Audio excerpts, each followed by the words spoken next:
The custom-made executive chair in Garrett Pierce's corner office cost $47,000. Sloane Carter didn't know that when her body gave out at 2:53 a.m. She'd been on her feet for 17 hours, moving from one cleaning job to another across the city. Her lower back screamed with pain. Her fingers were cracked and bleeding from industrial cleaning solutions. Sleep pulled at her like an anchor, dragging her down into deep water she couldn't escape. "Just 5 minutes," she whispered to herself as her eyes closed against her will. Nobody works this late anyway. She was wrong. At 3:17 a.m., Garrett Pierce's private elevator doors slid open without a sound that Sloane's exhausted mind could register. His tall frame moved through the darkness of his office, the Manhattan skyline stretching out behind floor-to-ceiling windows like a blanket of stars. He reached for the light switch. Click. And there she was. A woman collapsed in his chair. Behind his desk. Her cleaning supplies scattered around her like debris from a shipwreck. Buckets tipped over. Mops lying sideways. Like she'd simply surrendered to life itself. Garrett's entire body went rigid. His hands curled into fists so tight his knuckles turned white. His security chief, a retired Army Ranger named Collins, appeared beside him within seconds. "Sir, I'll have her removed immediately and file a report." "No."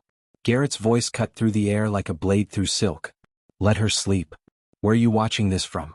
Drop your city in the comments, and don't forget to subscribe to this channel to support our growth as we bring you more incredible stories."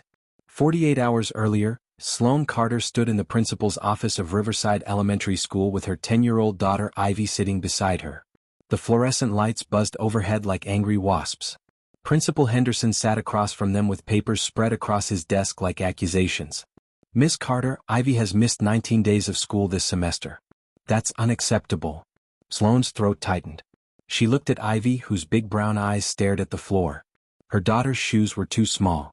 Sloane could see where Ivy's toes pushed against the worn canvas. She'd needed new shoes for 2 months, but Sloane kept choosing between shoes and electricity. Between shoes and food.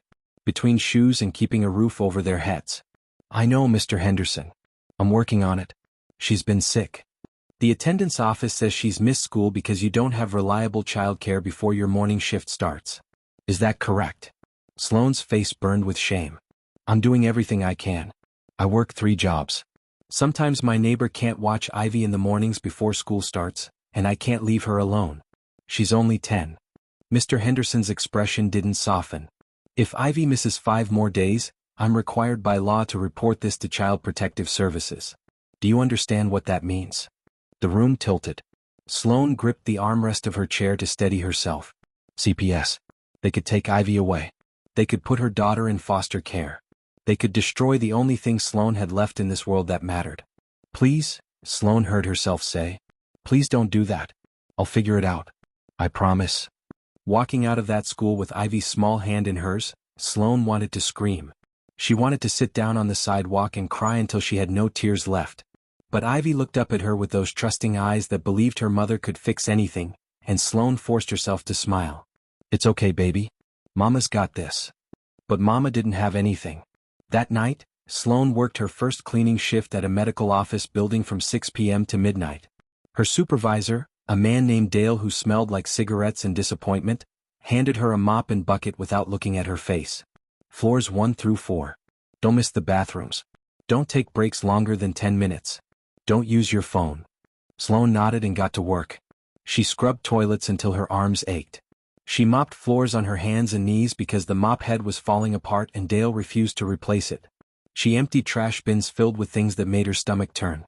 At 11:47 p.m., Dale walked past her and dropped an envelope on the floor beside her bucket.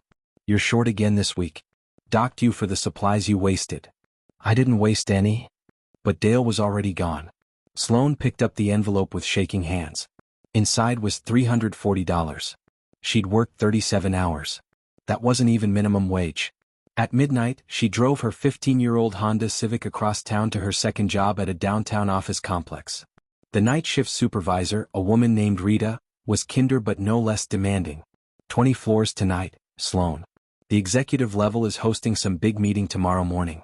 Mr. Pierce's office on the 42nd floor needs to be spotless. He's very particular. Sloane had heard about Garrett Pierce. Everyone in the cleaning company had. He was the billionaire CEO of Pierce Global Industries, A man who'd built an empire from nothing and demanded perfection from everyone around him.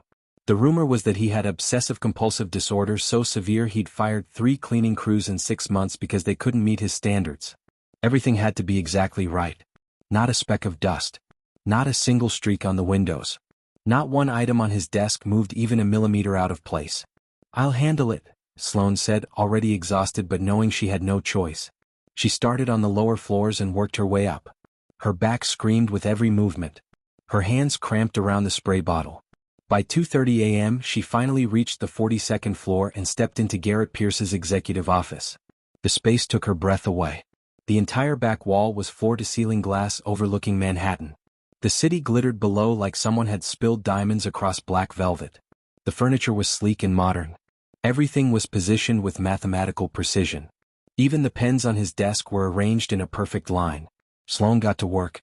She dusted every surface. She vacuumed the carpet in perfect parallel lines. She cleaned the windows until they were invisible. She wiped down his desk without moving a single item. She scrubbed the private bathroom until the marble gleamed. She was careful. So careful. "Don't mess this up," she told herself. "This job pays better than the other 2 combined. You can't lose this one." By 2:45 a.m. she was finished. The office was perfect. But Sloane's body was done. Her legs trembled. Her vision blurred at the edges. She looked at the executive chair behind Garrett Pierce's massive desk. Just for a second, she thought. Just to rest for 1 minute before I move to the next floor. She sat down. The chair was the most comfortable thing she'd ever felt in her life. Like sitting on a cloud made of money and privilege and everything Sloane would never have. Her eyes closed. Just 1 minute, she promised herself. She was asleep in 30 seconds. Garrett Pierce hadn't planned to come to the office at 3 a.m. He'd been at a business dinner that ran late, and then his mind started racing the way it always did. Thoughts spiraling. Anxiety climbing. The obsessive need to check things. Make sure everything was in order. Make sure nothing was contaminated. Make sure the world was arranged exactly how it needed to be so his brain could find peace. His therapist called it OCD. Garrett called it hell. So he told his driver to take him to the office instead of home. He'd ride the elevator up to his floor. He'd check his desk. Make sure everything was aligned. Then maybe his mind would quiet enough for him to sleep. The elevator doors opened. His office was dark except for the city lights beyond the windows. He flipped the switch and froze. A woman, asleep in his chair. At his desk. Everything in Garrett's brain screamed. Someone in his space. Someone touching his things. Someone contaminating his carefully controlled environment. His chest tightened. His breathing became shallow. Get her out, his OCD demanded. Get her out now. Collins appeared beside him, hand already moving toward his radio to call for backup. Sir. Wait. Garrett held up one hand, his eyes fixed on the sleeping woman. He should have been furious. He should have had her arrested for trespassing. But something made him pause. He took a step closer, moving silently across the carpet. In the light from the city he could see her face clearly now. She was young. Maybe late 20s. Her dark hair was pulled back in a messy ponytail. Her cleaning uniform was 2 sizes too big and worn thin at the elbows. Her hands were cracked and raw, resting in her lap. Even in sleep, her face looked exhausted. Like she carried the weight of the entire world on her shoulders. Garrett noticed the details his obsessive mind always catalogued. Her shoes were held together with duct tape. Her uniform had been repaired multiple times with mismatched thread. There was a small photo sticking out of her shirt pocket. He leaned closer. A little girl. Maybe 9 or 10. Smiling at the camera with missing front teeth. Sir? Collins whispered. What do you want me to do?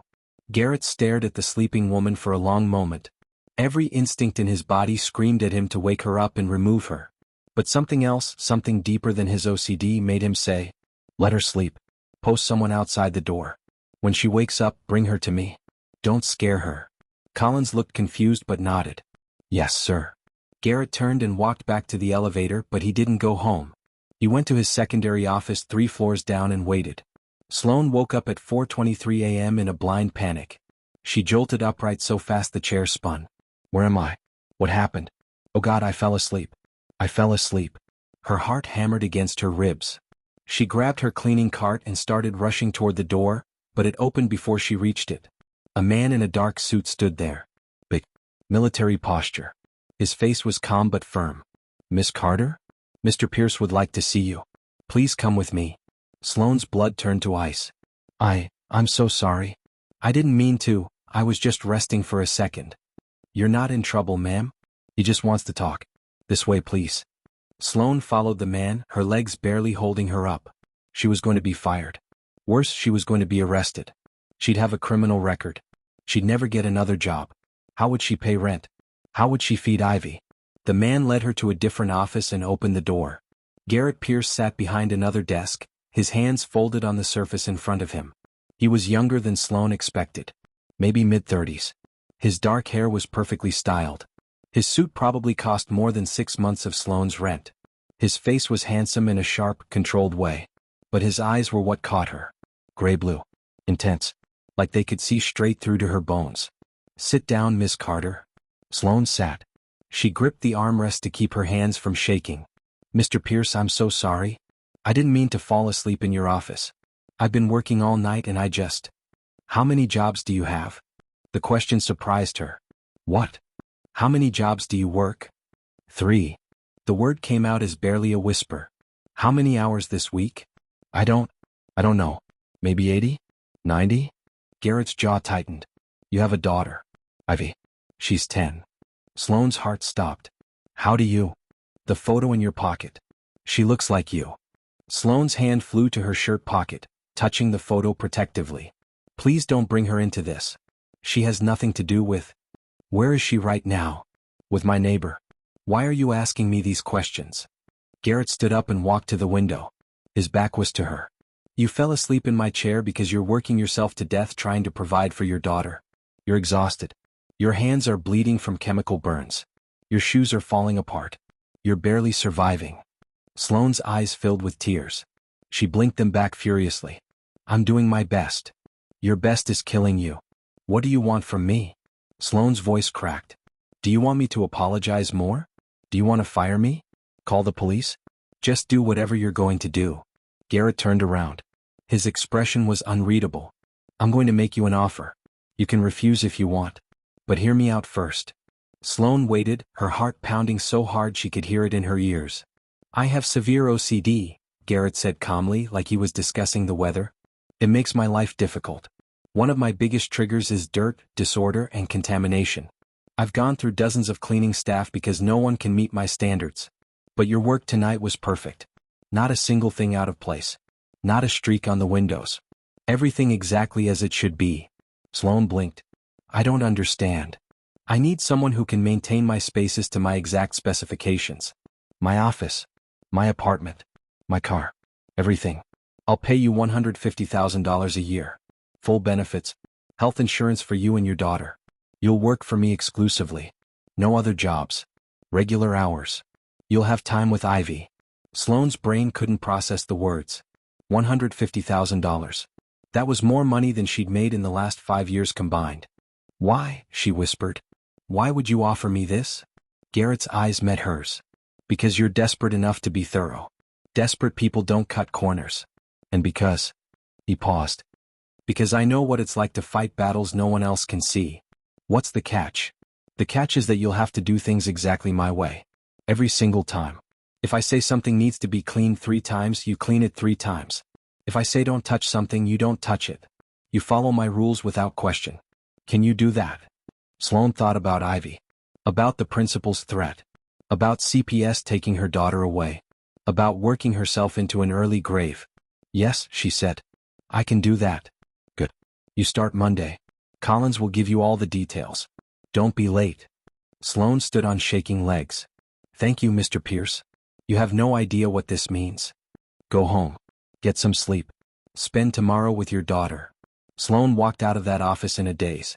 In the elevator going down, she finally let herself cry. Not from sadness. From relief so powerful it felt like breaking. But 3 floors up, Garrett Pierce sat alone in his office and stared at his hands. They were shaking. What have you done? His mind whispered. You let someone into your life. You made yourself vulnerable. This is going to end badly. But for the first time in years, Garrett didn't listen to the voice of his OCD. He listened to something else. Something that told him Sloane Carter was going to change everything. He just didn't know how much. Monday morning arrived with rain hammering against Sloane's apartment window like tiny fists demanding to be let in. She stood in front of her closet at 5:30 a.m., staring at the 3 outfits she owned that weren't covered in bleach stains or holes. Ivy was still asleep in the bed they shared, curled up under their one good blanket with her stuffed rabbit tucked under her chin. Sloane had barely slept all weekend. Her mind kept spinning the same questions over and over. Was this real? Would Garrett Pierce change his mind? Would she show up and find out it was all some cruel joke? She'd called the number Collins had given her twice on Sunday just to confirm the address and start time, half expecting someone to tell her there'd been a mistake. But both times a professional voice confirmed everything. Miss Carter, you're expected at Mr. Pierce's residence at 7 a.m. sharp. The address is 432 Park Avenue, penthouse suite. Mr. Pierce has left specific instructions for your arrival. Sloane chose the least worn of her 3 outfits, a pair of black pants and a gray sweater that had been nice once, maybe 5 years ago. She kissed Ivy's forehead, left a note on the kitchen counter telling her daughter she loved her, and drove across the city as the sun rose behind heavy clouds. The building at 432 Park Avenue made Sloane's breath catch in her throat. It was one of those modern glass towers that looked like it belonged in a science fiction movie. The lobby had marble floors so shiny she could see her reflection. A doorman in a uniform nicer than anything Sloane owned opened the door for her with a smile that didn't quite reach his eyes. She gave her name to the front desk and waited while the woman behind the counter made a phone call, studied Sloane from head to toe, and finally handed her a keycard. Penthouse elevator is to your right. This card will give you access. Mr. Pierce is expecting you. The elevator ride to the top floor took less than a minute but felt like an hour. Sloane's stomach twisted into knots. When the doors opened, she stepped directly into Garrett Pierce's apartment, and her brain struggled to process what she was seeing. The entire space was white and gray and black. Clean lines. Minimalist furniture. Everything arranged with mathematical precision. Not a single item out of place. Floor-to-ceiling windows wrapped around 3 walls, showing the city stretching out below like a kingdom Garrett owned. The apartment was massive but it felt cold. Empty. Like a museum exhibit instead of a place where someone actually lived. Garrett stood near the windows with his back to her, wearing dark pants and a white button-down shirt with the sleeves rolled up to his elbows. He didn't turn around when she entered. You're 2 minutes early. That's acceptable. Come here. Sloane walked toward him, her shoes silent on the hardwood floors. When she got closer, he finally turned to face her. His expression was unreadable, his gray-blue eyes studying her with an intensity that made her want to look away. I'm going to explain the rules once. Pay attention because I won't repeat myself. First rule. Everything in this apartment has a specific place. You will learn where everything belongs and you will return items to their exact positions after cleaning. If you move something even an inch, I'll know. Second rule. You will follow a specific cleaning routine that I've developed. It's detailed down to the minute. You don't deviate from it. You don't skip steps. You don't take shortcuts. Third rule. You wear gloves at all times when cleaning. New gloves for each room.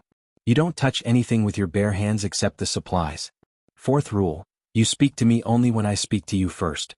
I need silence when I'm working. Fifth rule. You're never late. Not by 1 minute. Do you understand? Sloane nodded, her throat too tight to speak. I need to hear you say it. I understand, Mr. Pierce.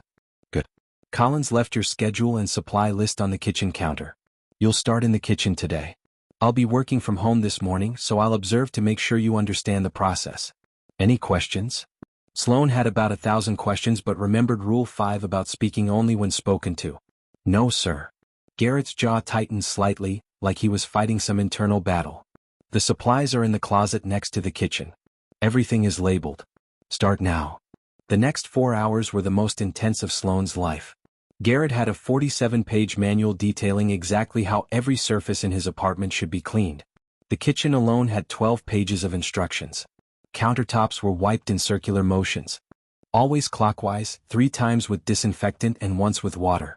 The stainless steel appliances had to be cleaned with specific products applied in vertical strokes, never horizontal. The floor was mopped in a grid pattern, starting from the far corner and working backward toward the door. Every dish in the cabinet had to be arranged with labels facing forward, handles at exact angles. Garrett stood nearby for the first 2 hours, watching her work with eyes that missed nothing. Twice he stopped her to demonstrate the correct technique. Once when she wiped the countertop in the wrong direction. Once when she didn't line up the coffee mugs precisely enough. His hands moved with practiced efficiency, and Sloane noticed they were shaking slightly. Not from nervousness, from something else. The need for control. The obsessive drive for perfection. She recognized it now for what it was. Not cruelty. Not power games. Fear. He was terrified of chaos. Better, he said quietly after she corrected her mistakes. You're a fast learner. By noon, Sloane had finished the kitchen and moved to the living room. Garrett had disappeared into his office, and she was alone with the sound of her own breathing and the soft hum of the city 42 floors below. She worked carefully, following every instruction exactly as written. She was exhausted but determined. This job was her lifeline. She couldn't mess it up. At 1 p.m., Garrett emerged from his office and stopped in the doorway of the living room. He watched her for a long moment before speaking. You need to eat. There's food in the kitchen. Take 30 minutes. Sloane straightened up, surprised. I brought a sandwich. The sandwich in your bag is 3 days old. I could smell it when you arrived. Eat the food in the kitchen. That's not a suggestion. Sloane's face burned with embarrassment, but she went to the kitchen and found the refrigerator stocked with fresh food. Expensive food. She made herself a sandwich with turkey and cheese that probably cost more than her usual weekly grocery budget and ate it standing at the counter, afraid to sit on the pristine furniture. Garrett appeared in the doorway holding a laptop. He didn't look at her directly but spoke while typing. Your daughter. Ivy. She gets out of school at 3 p.m.? Sloane nearly choked on her sandwich. Yes. How did you? I had a background check run over the weekend. Standard procedure. Your neighbor, Mrs. Chin, picks her up most days but she's unreliable.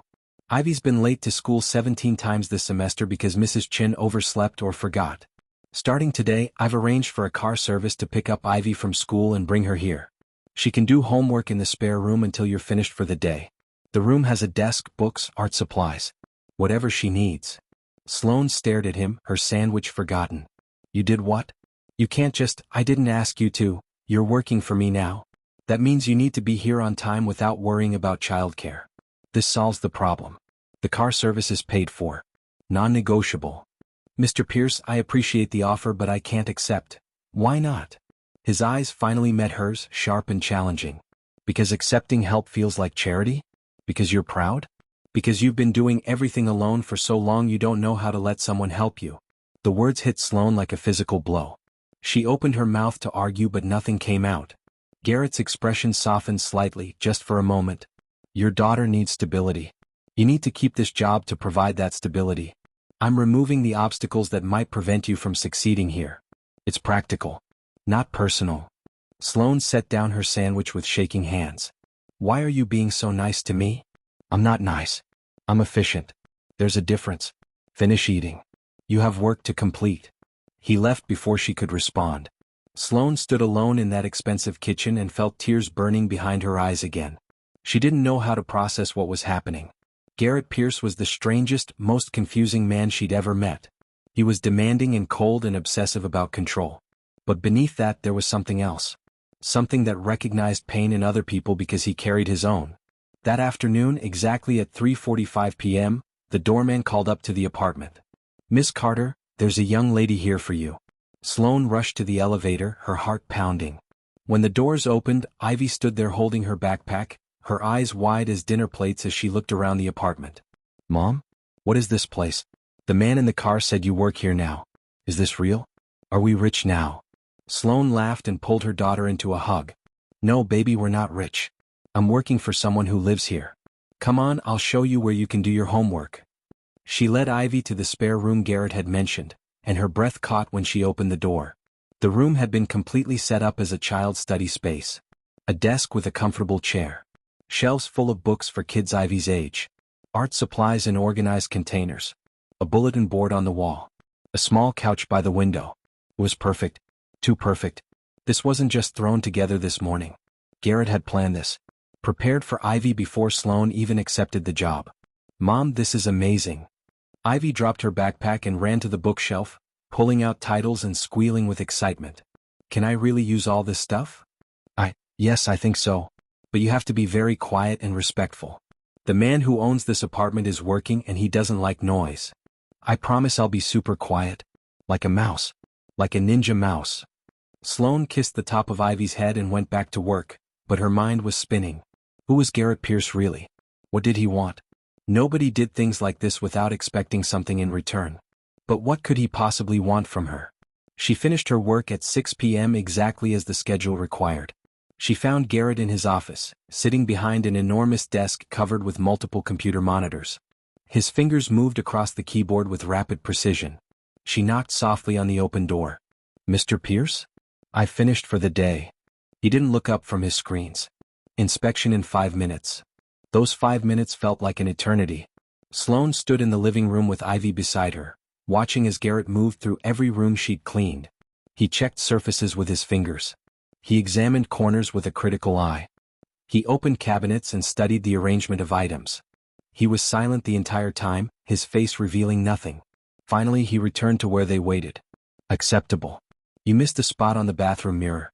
Third panel from the left, upper corner. Don't miss it tomorrow." Sloane's stomach sank. She'd failed already. "I'm sorry, I'll go fix it right now." "Tomorrow? It's after 6 p.m. Your scheduled hours are complete. Go home. Be back at 7 a.m. He turned to Ivy and something in his expression changed. Softened slightly. "You must be Ivy." Ivy nodded, suddenly shy. "Yes, sir. Thank you for letting me use that room. It's really nice." "Do you like to read?" "Yes. I love reading. My favorite book is Charlotte's Web, but I've read it like 10 times already." Garrett walked to a bookshelf and pulled out a hardcover book. "This is A Wrinkle in Time. It's about a girl who goes on an adventure through space and time to save her father. I think you might enjoy it. You can borrow it." Ivy's eyes went wide. She looked at Sloane for permission. Sloane nodded, too surprised to speak. Ivy took the book carefully like it was made of glass. "Thank you, Mr. Pierce. I'll take really good care of it. I promise." "I know you will." Garrett's voice was quiet. Then he looked at Sloane. "There's something else we need to discuss. Your apartment." Sloane's defenses went up immediately. "What about it?" "It's in a building with documented safety violations. Broken locks. Mold. Inadequate heating. I looked up the address. It's not safe for a child. It's what I can afford. Not anymore. I own several properties in the city. There's a 2-bedroom apartment in a building with security, maintained facilities, and a good school district 3 blocks away. It's currently vacant. You and Ivy will move there by the end of the week. The rent will be deducted from your salary at a rate that's reasonable based on your income." Sloane's hands clenched into fists. "No. Absolutely not. You can't just reorganize my entire life. I'm not reorganizing your life. I'm ensuring my employee has stable housing so she can focus on her work without distraction. The building where you currently live has had 2 break-ins this month and a fire last year that the landlord never properly repaired.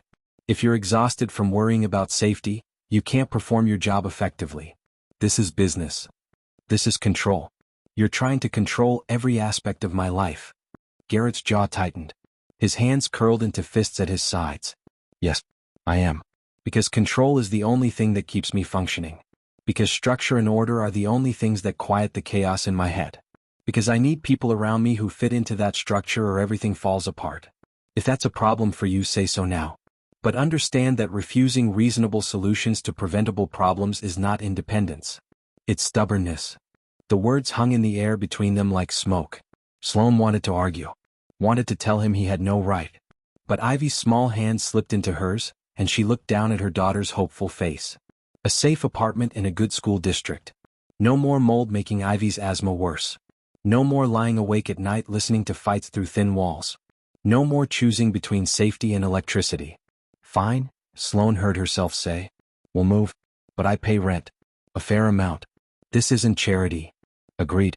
Collins will have the details for you tomorrow." Garrett turned back toward his office, then paused. "One more thing.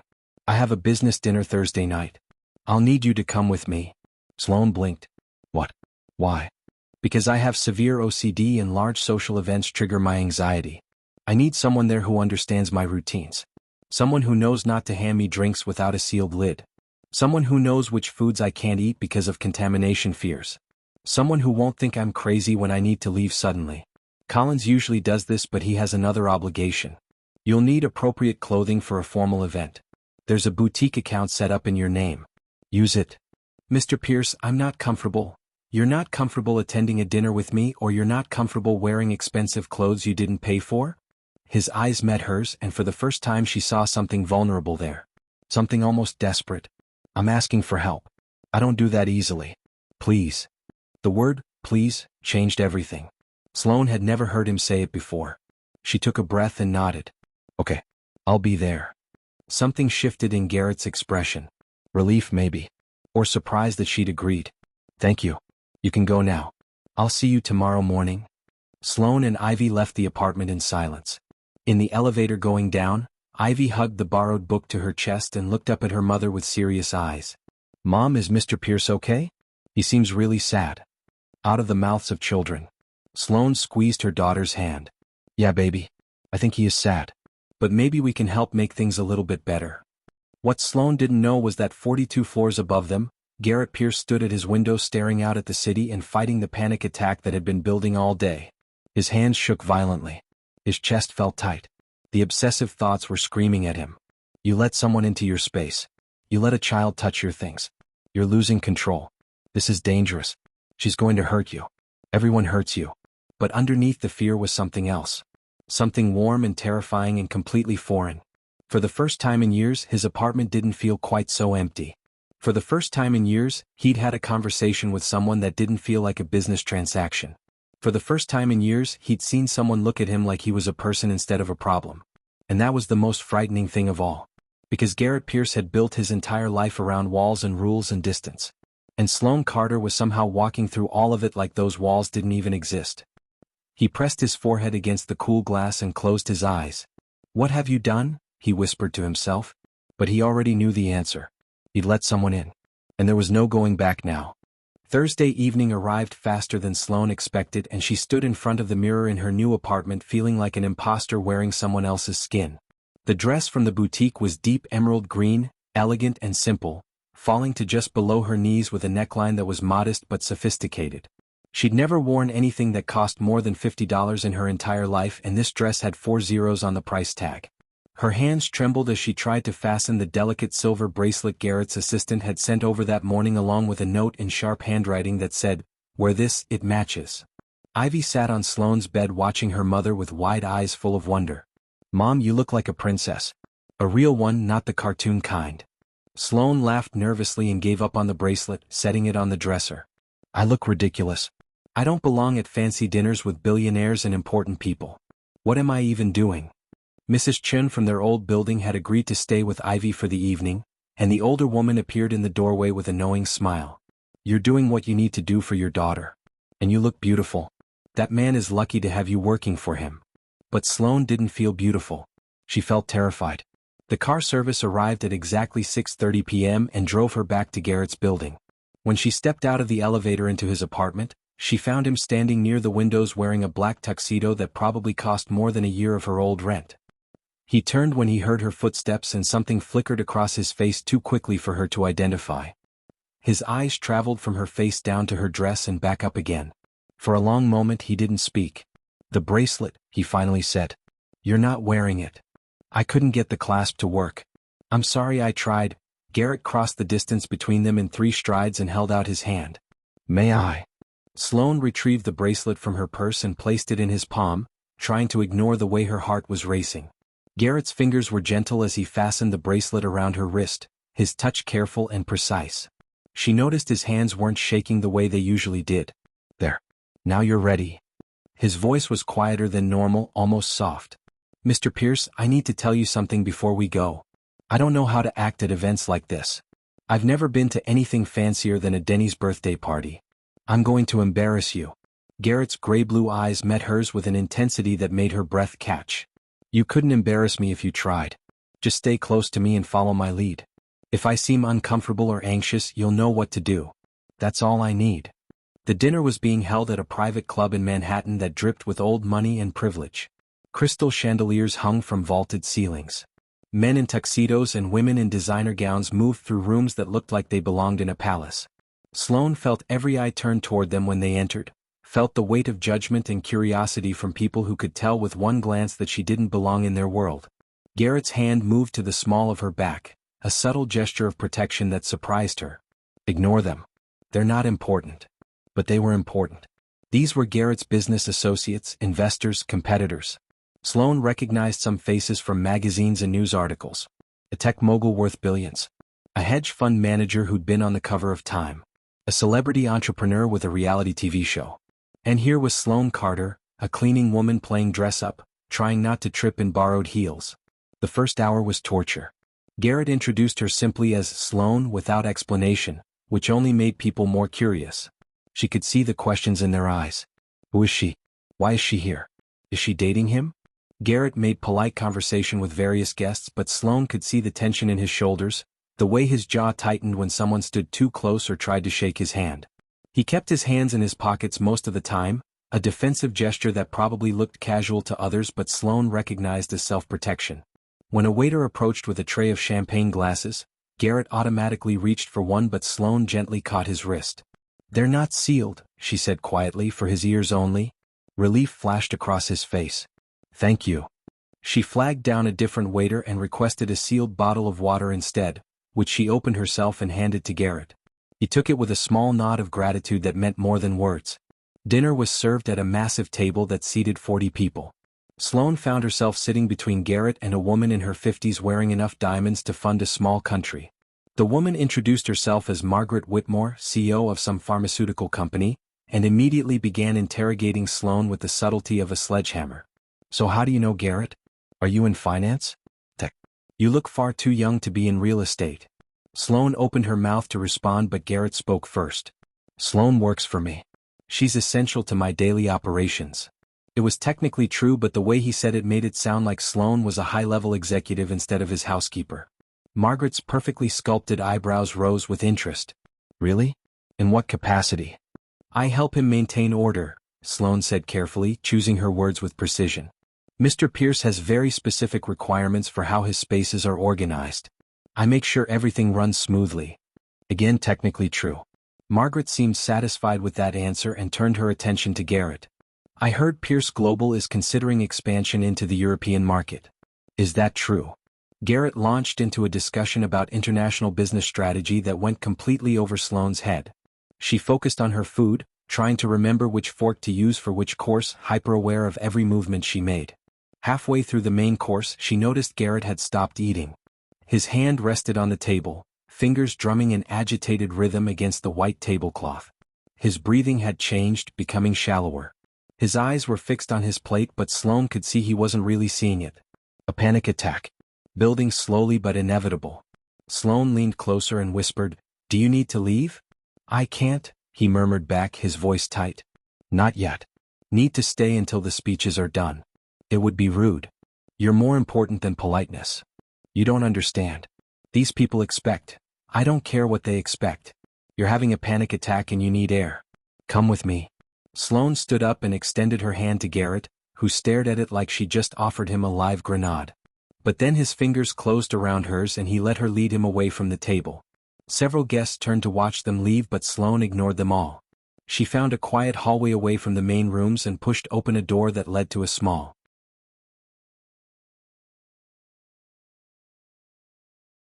balcony overlooking the city. The cool night air hit them like a shock to the system. Garrett immediately moved to the railing and gripped it with both hands, his knuckles white. His breathing was ragged now, coming in short gasps. "Can't breathe. Too tight. Everything's too tight." Sloane had seen Ivy have asthma attacks enough times to recognize the signs of someone struggling for air. She moved to stand in front of Garrett, placing both hands on his chest. "Look at me. Just at me. Nothing else. Breathe with me. In for 4 counts." She demonstrated, breathing in slowly. Garrett's eyes locked onto hers like a drowning man grabbing a lifeline. He tried to match her breathing but couldn't quite manage it. "Too fast," he gasped. "My thoughts won't stop. Everything's contaminated. All those people touching things. The food could be poisoned. The glass had fingerprints. I can't control anything in there and I need control or everything falls apart and, Garrett." She used his first name without thinking. "Your thoughts are lying to you right now. They're telling you things that aren't true. The food isn't poisoned. The people aren't dangerous. You're safe. I promise you're safe." "You can't promise that. Nobody can promise that." "You're right. I can't promise nothing bad will ever happen. But I can promise you're not alone right now. I'm here. I'm real. Focus on something real." She took his hand and pressed it flat against her palm. "Feel that? That's real. My hand is warm. Your hand is cold. That's real. The air smells like rain and car exhaust. That's real. Come back to what's real." Garrett's breathing began to slow gradually, his eyes never leaving hers. Minutes passed. Maybe 5. Maybe 10. Slowly, the panic receded like a tide going out. His shoulders dropped. His grip on the railing loosened. He took one long, shaky breath and closed his eyes. I'm sorry. You shouldn't have to see me like this. Why not? Because it's not perfect? Because it's messy and human and real? Sloane surprised herself with the anger in her voice. You think I'm going to judge you for having a panic attack when I literally fell asleep from exhaustion in your office chair the night we met? We're both just trying to survive, Garrett. We're both fighting battles nobody else can see. So stop apologizing for being human. Garrett opened his eyes and looked at her with an expression she'd never seen before. Vulnerable. Raw. Like every wall he'd built around himself had cracked just enough for her to see through. Why did you help me? You could have let me suffer through it. Would have been easier for you. Because nobody should have to suffer alone when someone can help. And because. Sloane hesitated, then decided to just say the truth. Because in the past 2 weeks you've changed my entire life. You've given me and Ivy safety and stability and hope for the first time in years. The least I can do is help you breathe. Something shifted in the air between them. A charge like electricity before a storm. Garrett's hand was still pressed against Sloane's palm, and suddenly she was very aware of how close they were standing. How his eyes were the color of a winter ocean. How he was looking at her like she was something precious and terrifying at the same time. Sloane, he said quietly. I need to tell you something. Before he could continue, the balcony door burst open and a man in his 30s wearing an expensive suit and an arrogant smile stepped out. There you are, Pierce. Been looking everywhere for you. You disappeared right in the middle of. The man stopped when he saw Sloane, his eyes traveling over her in a way that made her skin crawl. Well. Who's this lovely creature? You've been holding out on us, Garrett. Didn't know you had a girlfriend. She's not my girlfriend, Garrett said, his voice cold as ice. She works for me. The man's smile widened into something predatory. Even better. I'm Bradley Sutton, Sweetness. I run acquisitions for Pierce Global. And you are? Leaving, Sloane said flatly. Excuse me. She tried to move past Bradley, but he stepped into her path, close enough that she could smell the alcohol on his breath. Don't be like that. I'm just being friendly. You know, if you're looking for better employment opportunities, I could use someone like you on my team. Someone pretty to brighten up the office. Garrett moved so fast Sloane barely saw it happen. One moment he was standing by the railing, the next he had Bradley's arm twisted behind his back and was forcing him against the wall with controlled violence. Touch her or speak to her like that again and you'll be looking for a new job by morning. Are we clear? Bradley's face went red with rage and humiliation. You can't fire me. My father has connections in this company going back 20 years. Your father doesn't own this company. I do. And I can fire anyone I want for any reason I want. Now apologize to Ms. Carter and get out of my sight. Bradley mumbled something that might have been an apology and stumbled back inside as soon as Garrett released him. Sloane stood frozen, her heart hammering against her ribs. Garrett turned to her, his hands shaking again, but this time from adrenaline instead of panic. I'm sorry. I shouldn't have reacted so aggressively. When he looked at you like that, He stopped, seeming unable to find words. You protected me, Sloane said softly. Nobody's done that for me in a very long time. They stared at each other in the dim light from the city below, and Sloane felt something fundamental shift inside her chest. This wasn't just gratitude anymore.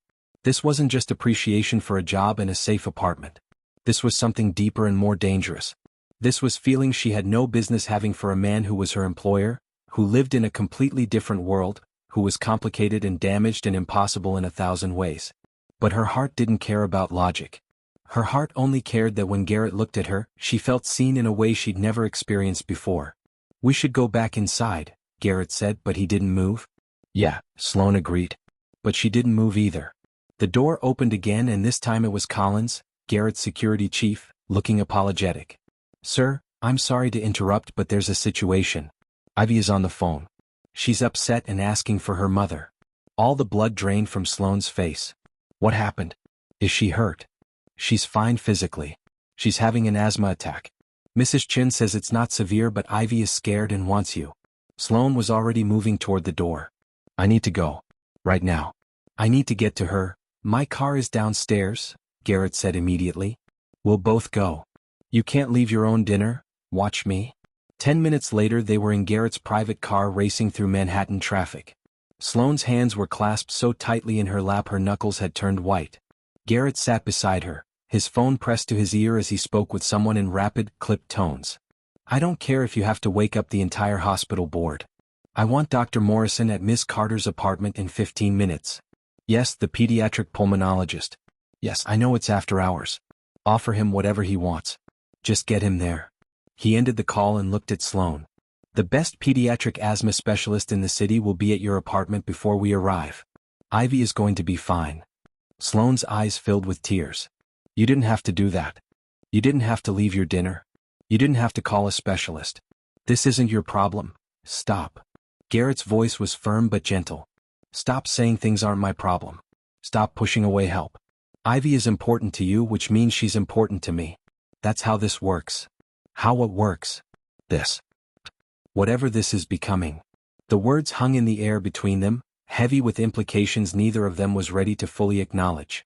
They arrived at Sloane's apartment to find Mrs. Chen pacing in the hallway and Ivy sitting on the couch with her inhaler, her face tear-streaked but breathing normally again.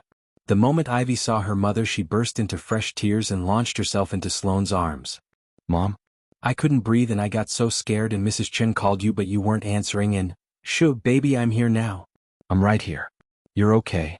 Sloane held her daughter tight, pressing kisses to the top of her head.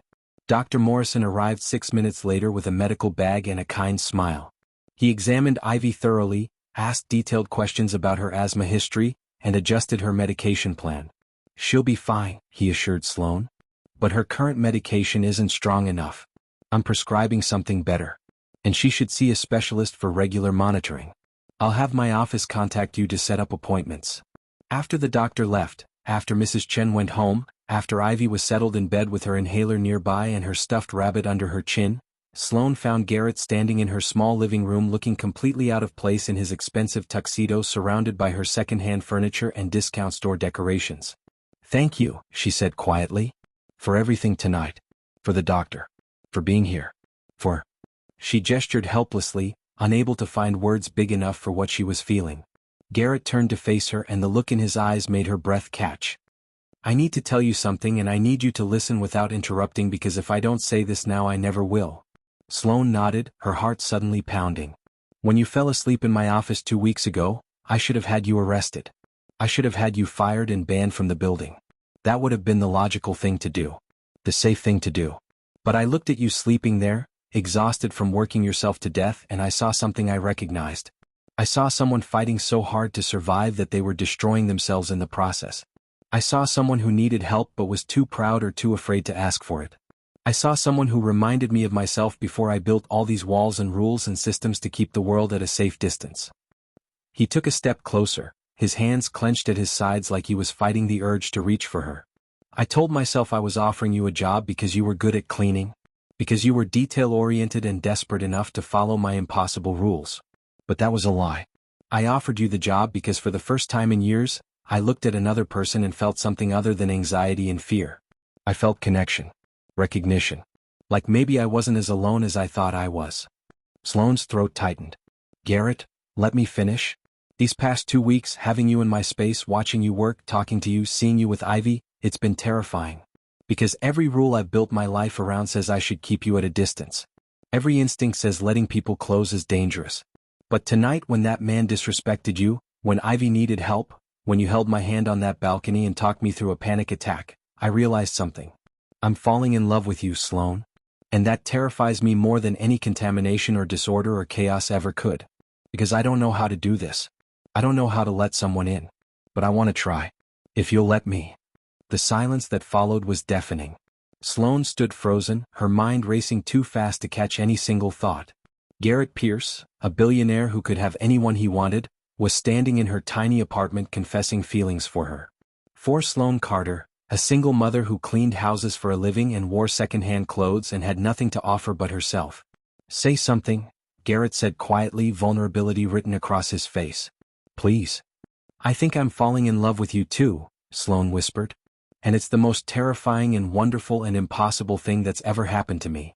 Garrett closed the distance between them in 2 strides and cupped her face in both hands, his touch gentle despite the trembling in his fingers. Can I kiss you? Yes. The kiss was soft at first, tentative, like neither of them quite believed this was real. But then Sloane's hands came up to grip Garrett's jacket and his arms wrapped around her waist, pulling her closer, and the kiss deepened into something desperate and hungry and full of all the loneliness and longing they'd both been carrying for so long. When they finally pulled apart, both breathing hard, Garrett rested his forehead against hers. "I'm going to mess this up. I'm going to be difficult and obsessive and probably drive you crazy with my rules and compulsions. I'm going to challenge you and push back when you try to control everything and probably drive you crazy with my stubbornness. I can't promise this will be easy. I don't want easy. Easy doesn't change anything. I want real." Garrett smiled, a genuine smile that transformed his entire face into something young and hopeful and beautiful. "Real. I can do real. If you're with me, I'm with you." 3 months later, Sloane stood in Garrett's office, the same office where she'd fallen asleep that night that changed everything, and looked at the framed photo on his desk. It was a picture of her and Ivy and Garrett at Ivy's school science fair.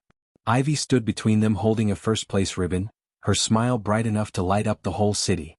Garrett's hand rested on Sloane's shoulder, and if you looked closely you could see their fingers intertwined. They looked like a family. They were becoming a family. It wasn't perfect. Garrett still had hard days when his OCD was overwhelming and he couldn't touch anything without washing his hands until they bled. Sloane still had moments of doubt when she wondered if she deserved this happiness. Ivy still had nightmares about the old apartment and the fear of being taken away by CPS. But they were facing it all together now. Together made everything bearable. The door opened and Garrett walked in carrying 2 sealed bottles of water. He handed one to Sloane and kissed her forehead, a gesture that had become automatic over the past months. "Ready for dinner? Ivy wants Italian tonight. She's already called the restaurant 3 times to make sure they have breadsticks." Sloane laughed. "She's definitely your daughter now. That level of food obsession is all you." "Our daughter," Garrett corrected softly. "If that's okay with you. I'd like to start adoption proceedings. Make it official." Sloane's eyes filled with tears. Happy tears this time. "You want to adopt Ivy? I want us to be a real family. In every way that matters. I love her, Sloane. Almost as much as I love you. Then yes. Yes to everything. To dinner and adoption and whatever comes next. To all of it." As they left the office hand in hand, Sloane thought about that night 2 weeks into her new job when she'd been so exhausted she'd literally collapsed into a chair that wasn't hers. She'd thought her life was ending. But it had actually been beginning. Sometimes the worst moments lead to the best changes. Sometimes falling apart is the only way to fall together. Sometimes the person who catches you when you fall is the person you were meant to find all along. And sometimes, just sometimes, a billionaire with OCD and a cleaner with nothing to lose can build something beautiful from the broken pieces of their separate lives. They could build a home. They could build a family. They could build love. Real, messy, imperfect, extraordinary love. The kind that changes everything. The kind that lasts forever. Thank you so much for watching this incredible journey. If this story touched your heart, please subscribe to this channel to support our growth and help us bring you more powerful, emotional stories like this one. Drop your city in the comments below and let us know what you thought of Garrett and Sloane's story. What part made you cry? What part made you believe in love again? Share your thoughts with our community. Remember, everyone is fighting battles you can't see, so be kind to yourself and others. Sometimes the person who looks like they have everything together is actually falling apart inside, and sometimes the person who seems to have nothing is actually richer than anyone else because they know what really matters. Love isn't about perfection. It's about finding someone who sees your broken pieces and doesn't run away. It's about building something real together, one day at a time. Thank you for being part of this journey. Subscribe, like, and share this story with someone who needs to hear it today. Until next time, keep believing in the power of second chances and the magic of unexpected love. The end.